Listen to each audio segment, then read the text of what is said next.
Falcon Black.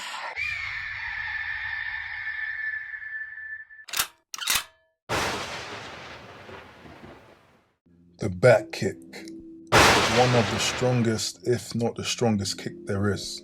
This is because of the amount of force it generates from the initial rotation. Why you need to know this kick is for any time you might find yourself in a situation where an opponent is rushing towards you.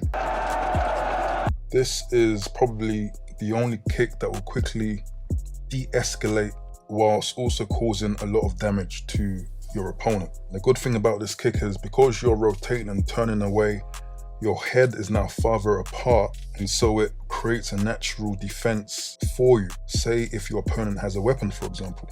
So to perform this kick, find a good stance as always. I like to have a stance whereby my front foot is on its side, therefore it minimizes the movement on that foot.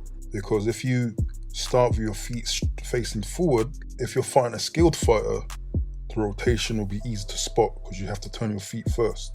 So I start naturally with my feet on the side, and then from that point, what you want to do is rotate. So you want to rotate your feet, and then your whole body will follow until your backside is now facing the opponent. And now you want to look over your opposing shoulder, and then you deliver the kick.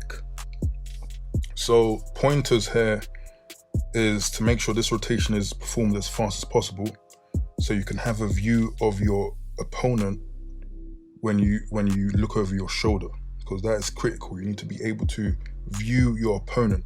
Second key point is when you throw the kick, and again using the same technique as all the kicks I've taught you, bend the knee and then extend the knee into the back kick.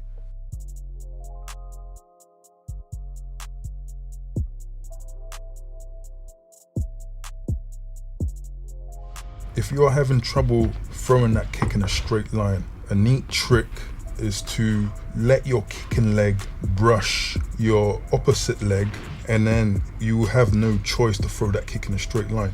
So slowly let that leg brush your opposing leg. So the muscles used to perform this kick, predominantly the hamstrings are now in use. One of the most powerful muscles in the body. So great exercises for your hamstrings will be the leg curl, will be the leg press, as well as the normal traditional free weight exercises such as the squat and definitely the deadlift. You can also throw this kick in combination. So for example, I predominantly will use a back kick when I see an opponent is rushing towards me, as disclosed earlier, but in some cases you want to shield that kick or create a feint.